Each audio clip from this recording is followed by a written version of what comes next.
Hey everyone, in today's video I thought I'd give my thoughts on the newly released Sony A9III III, and primarily from a wedding photography point of view.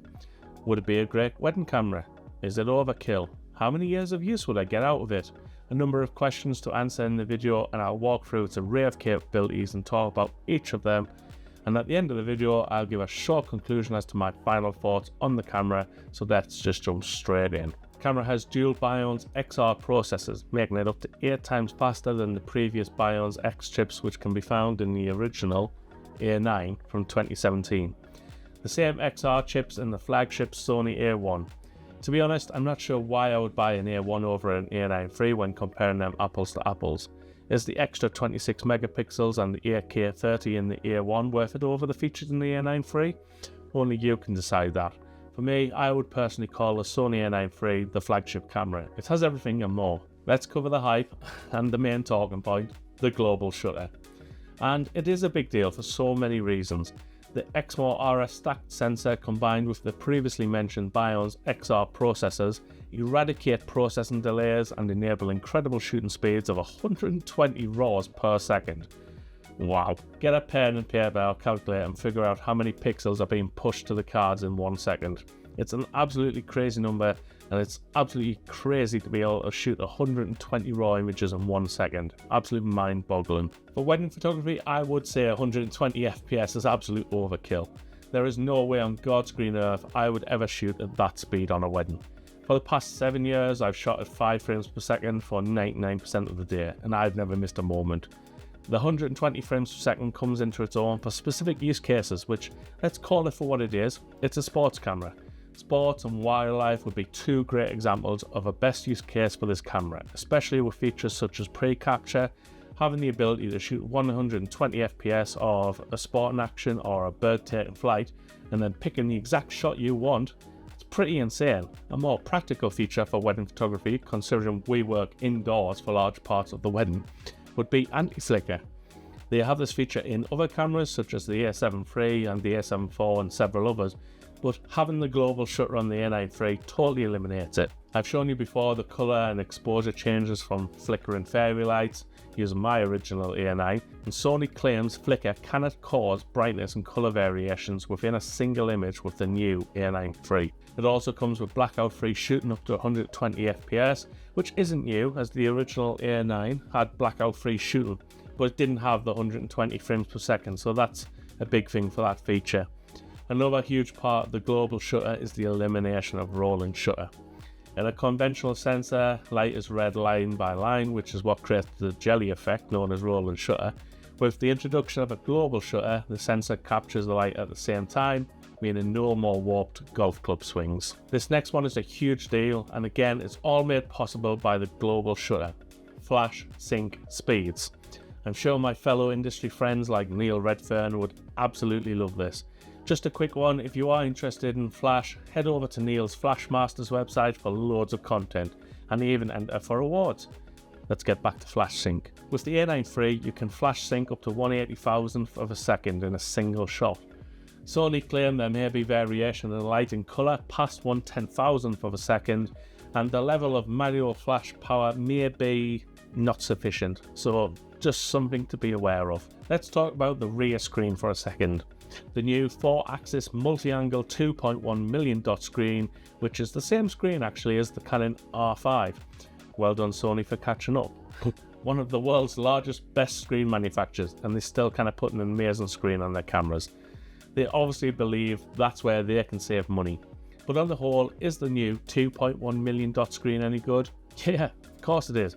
If I can shoot the original A9 or the A7 III with its pitiful 922,000 dots, an upgrade to 2.1 million would be highly noticeable. The main thing is the ability of the screen to basically put it anywhere. Vertical shooting close to the ground for a couple portraits, no problem. Over your head, on the dance floor, no problem. Using it to vlog for YouTube? You guessed it, no problem. A brilliant addition to Sony cameras and will likely be used on all future bodies. The best of both worlds for shooters like me who prefer the flip style screen of the original A9 but see the benefit of being able to pull it out to the side and flip it around for vlogs, etc. While we're talking resolutions, Let's touch on the 9.44 million dot OLED viewfinder, which is practically 3 times the resolution of the original A9 with 3.68 million dots. So looking through the viewfinder, I imagine would practically be like seeing optical, so very clean and crisp. Honestly, with all these features alone, it's an amazing camera, but we're not done yet. The A9 III has introduced a new C5 button, which Sony have pre-programmed to speed boost. So if you're regularly shooting at 10 FPS and for a split second you think I need 30 FPS or even 120, you hold the C5 button and you shoot away. It's customizable to what FPS you want, and you can change the use of the C5 button completely just like any other customizable button on the camera. I would likely set this to something else, as I just wouldn't need a speed shooting quick button for wedding photography. The camera comes with a base ISO of 250 instead of 100, and from everything I've heard, it does take a hit on the dynamic range side of things. So don't get me wrong, you're still going to get awesome images, but the dynamic range compared to some of the other Sony cameras is slightly worse. Many consider 24.6 megapixels for wedding photography to be the perfect amount of megapixels, as we have enough data to crop if needed, but the files aren't so big that storage becomes an issue. I'm personally moving to the Sony A7 IV bodies, and I love the 33 megapixels, and I think that's the new perfect sweet spot, and that's just my opinion. But the A9 III does have the 24.6 megapixels, which is plenty, and if the dynamic range wasn't taking a slight hit, I think Sony would have put this up to 33. But they probably had to keep it at 24.6 for the dynamic range and the larger pixels. Moving on to autofocus. Honestly, I feel like autofocus is a mute subject these days. Any modern camera will lock onto subjects' eyes, bodies, etc. The only real difference now is how quick or how sticky the autofocus is. And with the A9 III, they've yet again pushed the boundary with real-time recognition AF and human pose estimation, which recognises the body and the head. And haven't seen examples online, it's super fast and just sticks to the subject like glue. I honestly cannot see how they can improve it further. If you use this autofocus in 100 years time, it would still lock onto us humans, robots cleaning the streets, flying cars in the air. Autofocus is just a mute subject in my eyes. Any camera from this point on, or even from 2015 really, is perfectly fine for autofocus, especially at weddings. My 2014 Sony A6000 even has tracking autofocus, and it's very reliable. I will say somehow Sony has improved the A9 III autofocus though, with 759 phase detect points covering 95.6% of the sensor. So that's a perfect example of improvements over the next few years, which will likely push the autofocus coverage to try and cover the whole sensor. I mean, what else could they bring to autofocus? Let me know in the comments. The camera has a claimed 8 stops of IBIS when used with compatible lenses. I'm not sure if this includes having the active stabilization options enabled.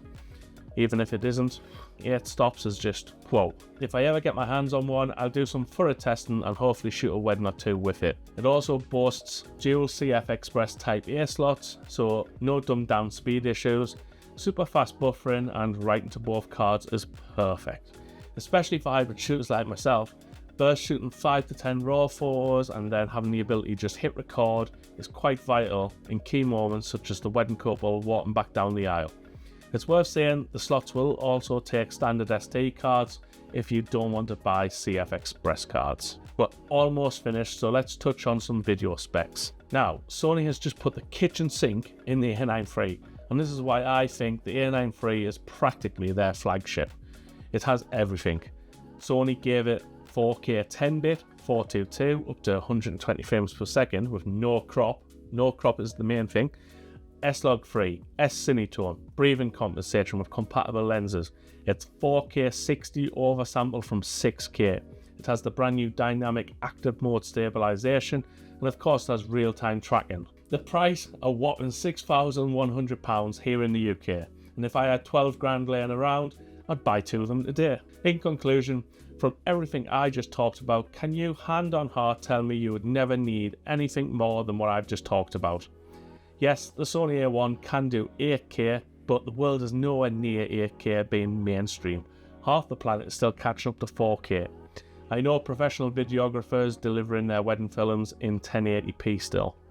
The advent of the global shutter now in these bodies is just a game changer, and will likely now be the standard in all future releases from Sony. If not, it's only a matter of time. So once that happens, I'm not sure whether camera companies try to innovate or compete. The Sony A9 III is the ultimate do everything well camera in my opinion. And once a global shutter hits a future A7 IV, for example, I'll be upgrading my A7 IVs at the drop of a hat. If you bought this camera in 50 years time, would you be able to shoot a wedding on it? Providing it works, it's 50 years old. Absolutely you would. So for wedding photography, if I owned this camera, I'd be taking it to the grave. Toodaloos.